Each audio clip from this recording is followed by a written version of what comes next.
Hello everyone, this is Mike Mahajan. Welcome to my channel. Today we are going to start our next case, unbounded solution. अभी तक हम क्या कर रहे हैं, लीनियर प्रोग्रामिंग प्रॉब्लम, जिसमें हमने दो केस कर लिए हैं, unique solution and infinite solution का केस। नेक्स्ट केस करेंगे हम अनबाउंडेड सॉल्यूशन। तो अनबाउंडेड सॉल्यूशन होता क्या है, पहले वो देख लेते हैं। सो अनबाउंडेड सॉल्यूशन हमारे पास क्या होता है, if the value of the objective function can be increase और decrease infinitely, such solutions are called unbounded solutions. कि वो सॉल्यूशंस जिनका जो ऑब्जेक्टिव फंक्शन है, जो z आपके पास दिया होता है क्वेश्चन में, अगर वो इनफाइनाइटली इंक्रीज कर रहा है या इनफाइनाइटली डिक्रीज कर रहा है, तो उसको बोलते हैं अनबाउंडेड रीजन। मतलब वो रीजन क्या होगा, बाउंडेड नहीं होगा पॉइंट से, वो अनबाउंडेड हो जाएगा। ठीक है, इनफाइनाइट चला जाएगी उसकी शेडेड रीजन। और ऑब्जेक्टिव फंक्शन हम पहले पढ़ चुके हैं, तो देखते हैं इसका क्वेश्चन। सो क्वेश्चन लिया मैंने यहाँ पर, using graphical method solve the LPP, मतलब linear programming problem, maximize z is equal to 2x1 plus 3x2। तो आपको इसको मैक्सिमाइज करना है, और ये आपको दिए गए हैं इसके constants, x1 minus x2 less than equal to 2, x1 plus x2 greater than equal to 4, और यहाँ बोला है x1 और x2 greater than equal to 0। ठीक है, तो फर्स्ट स्टेप सेम रहेगा। आपको क्या करना होगा, दोनों इनइक्वालिटीज को, जो कांस्टेंट्स आपको दिए होते हैं, उन इनइक्वालिटीज को किस में चेंज कर देना है आपने, इक्वेशन में। ठीक है, तो इक्वेशन में चेंज कर देंगे तो यहाँ पे इक्वल टू लग जाएगा x1 minus x2 equal to 2, x1 plus x2 equal to 4। फिर नेक्स्ट स्टेप हमारे पास सेम रहेगा कि आपको क्या करना होता था कि फर्स्ट इक्वेशन लेंगे और उससे हम एक टेबल बनाएंगे। तो फर्स्ट इक्वेशन हमारे पास है x1 minus x2 equal to 2। तो इसमें हम क्या करते हैं, पहले x1 को 0 पुट करते हैं। देखो x1 को 0 पुट किया तो क्या आ गया, x2 इक्वल टू -2, ये माइनस चला जाएगा वहाँ पर। फिर हम x2 को 0 पुट करते हैं, तो इसमें x2 को 0 पुट कर दो तो क्या बचता है आपके पास, x1 इक्वल टू 2। तो x1 की वैल्यू 2 आ गई, तो यहाँ पे क्या लिखेंगे हम, x1 x2 लिख दिया टेबल में। x1 जब 0 था तो आपके पास x2 -2 आया, और जब x2 0 था तो x1 की वैल्यू आपके पास, सॉरी x2 0 था तो x1 की वैल्यू 2 आई। तो ये हमारे पास फर्स्ट टेबल बन गया।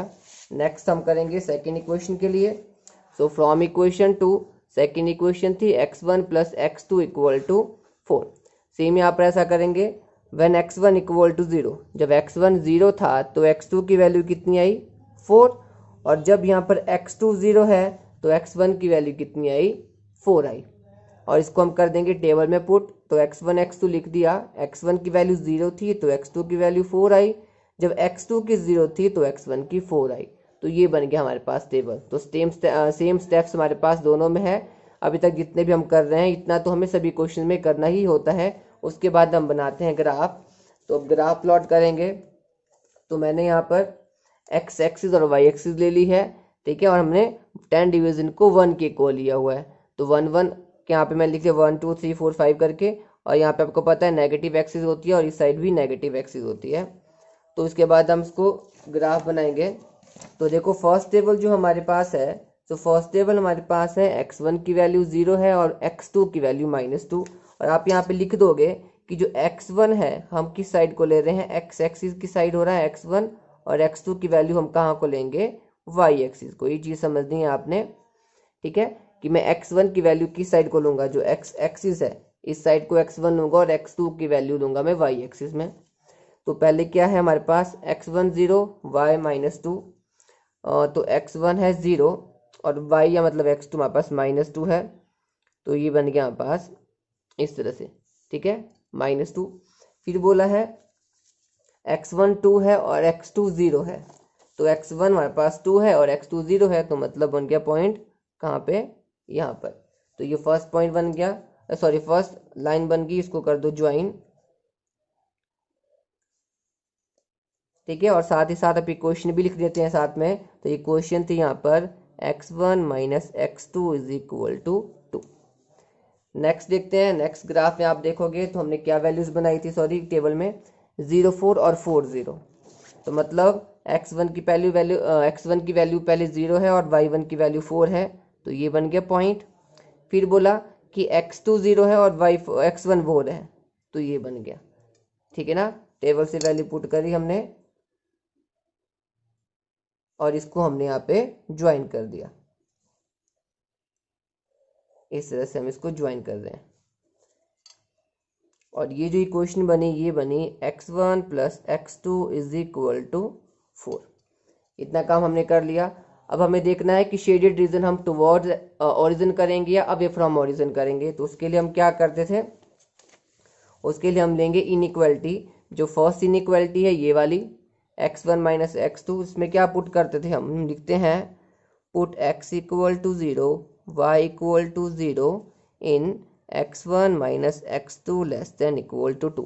इनइक्वालिटी में हम क्या करते हैं, दोनों को 0 पुट कर देते हैं और ये क्या बन गया 0 लेस देन 2 और ये क्या बना ट्रू बन गया। 0 2 से छोटा है ये सही है। अगर ट्रू होता है तो शेड हम कहाँ को करते हैं, टुवर्ड्स ओरिजिन। ठीक है, तो हम क्या करेंगे ओरिजिन की तरफ शेड करेंगे इसको। तो x1 माइनस x2 वाली लाइन हमारे पास ये थी, तो इसकी जो रीजन हमारे पास शेड होगा वो किस साइड को होगा, टुवर्ड्स ओरिजिन। ये ओरिजिन हमारे पास है तो यहाँ पे इस तरह से टुवर्ड्स ओरिजिन हम इसको शेड करेंगे। तो मैंने यहाँ पे एरोज लगा दिए टुवर्ड्स ओरिजिन। नेक्स्ट हमारे पास जो नेक्स्ट इक्वेशन थी वो ये वाली थी। यहाँ पर भी हमें सेम चीज़ करनी है, put x1 and x2 equal to 0 in x1 plus x2 less greater than equal to 4। ये सेकेंड इनइक्वालिटी थी, इसमें हम 0 पुट करेंगे। देखो क्या बन जाएगा 0 ग्रेटर देन इक्वल टू 4।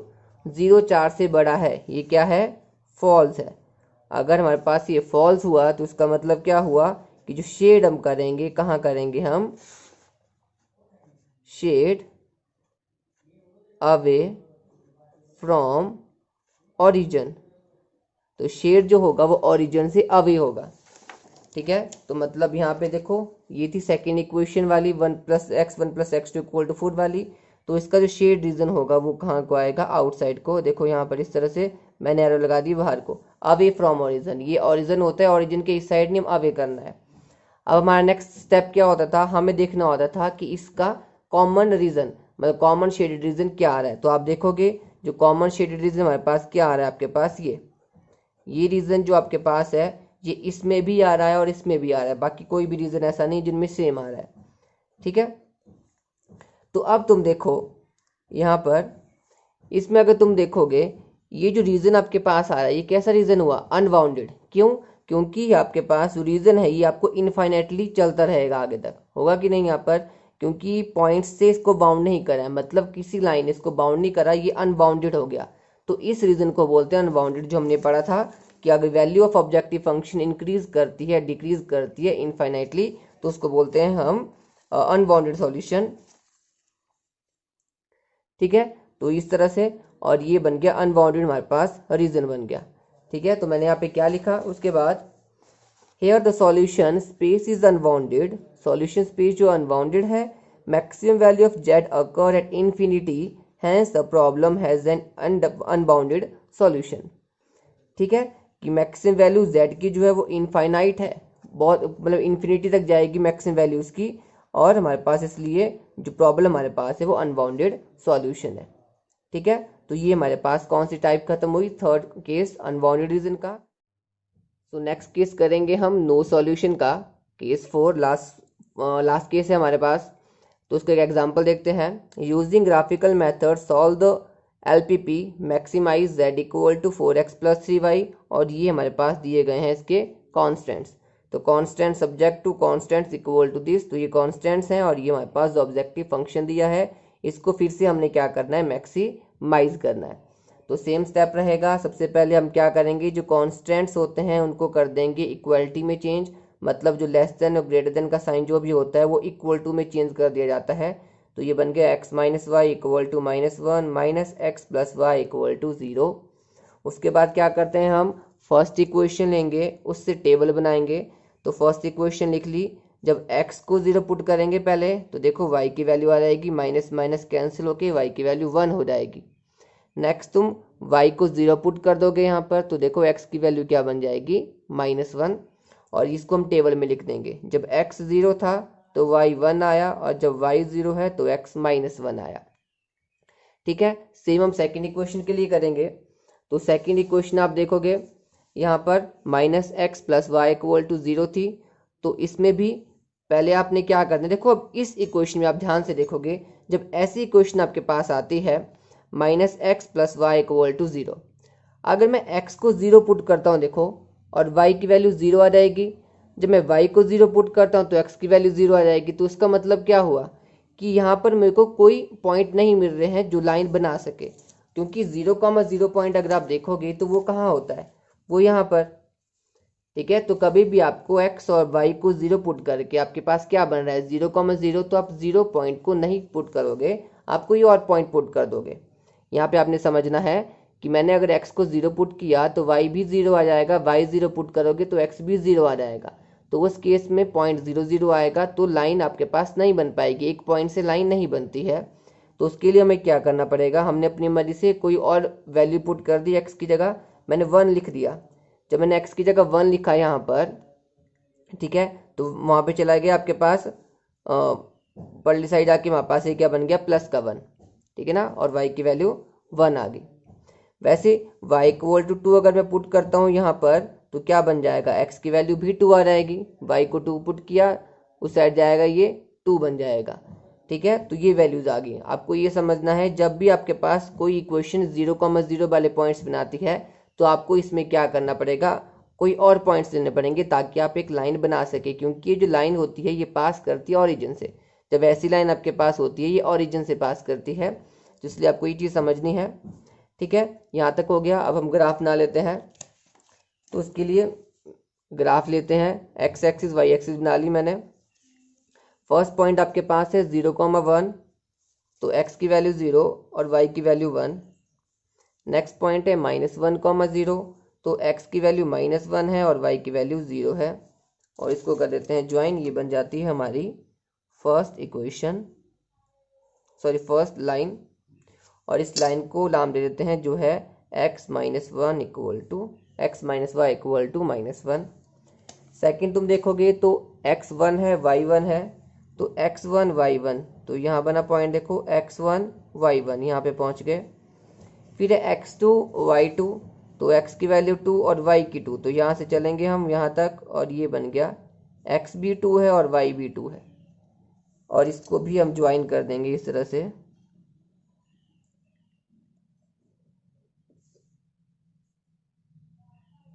और इस इक्वेशन को हम बोलते हैं, इस इक्वेशन को बोलेंगे क्या है, ये -x + y इक्वल टू 0।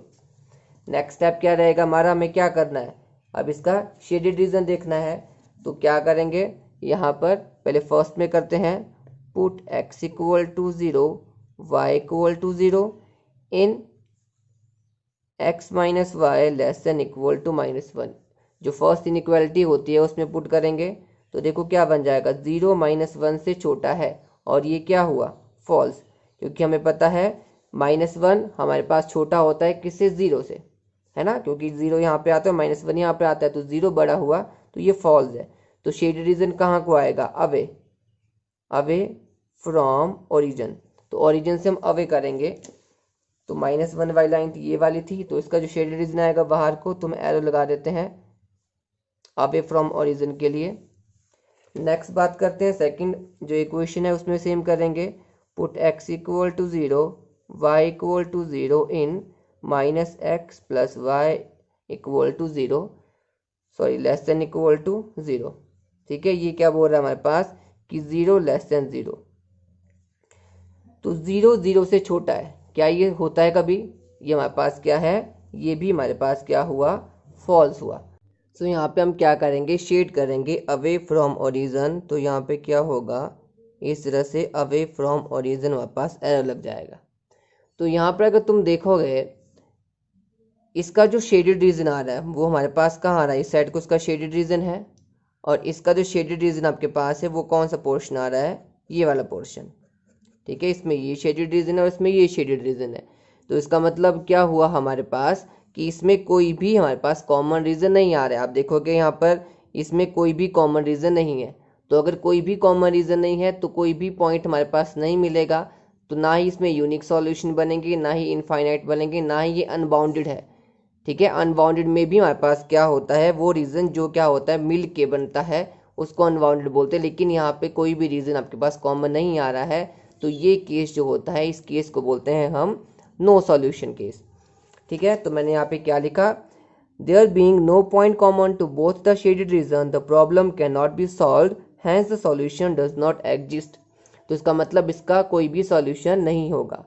तो ये हमारे पास थे केस लीनियर प्रोग्रामिंग प्रॉब्लम के ग्राफिकल मेथड के। सो आज हमारा ग्राफिकल मेथड यहीं पे ख़त्म होता है। सो ग्राफिकल मेथड आज यहीं पे ख़त्म होता है। नेक्स्ट टॉपिक स्टार्ट करेंगे हम नेक्स्ट वीडियो में, और ये क्वेश्चंस आप ट्राई करेंगे और कमेंट करके बताना मेरे को कमेंट बॉक्स में कि इनका क्या आंसर है।